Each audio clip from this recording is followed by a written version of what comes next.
Okay, we have a 3-spool valve here. It's a rust job, came off a piece of equipment, and it's got some special air shifters on it. And we're going to put it in the wash tank. They need this thing back right away. If the center spool is seized up, they're all kind of seized up. So we're going to get this apart. We're going to wash it first, get it apart, see if we can fix it.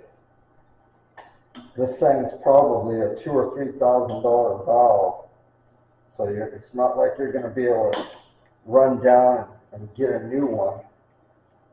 Could take several weeks to get it, so we're going to see if we can patch them up, reseal it, and get these spools cleaned up. But first thing we'll do is wash this thing out. And I'm going to get some caps for this. Hold on a second.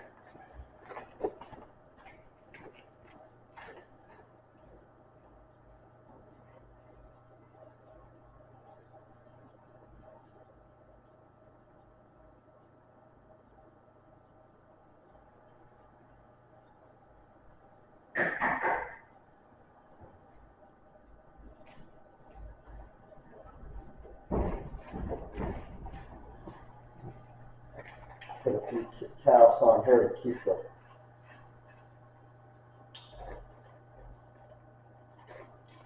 from getting inside of the spools.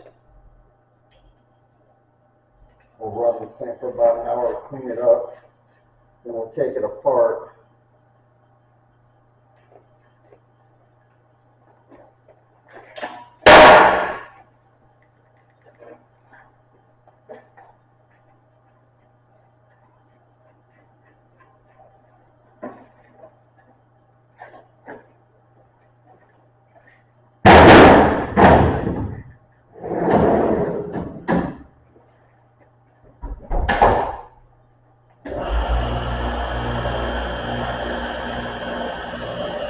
Stand by for part 2, disassembly.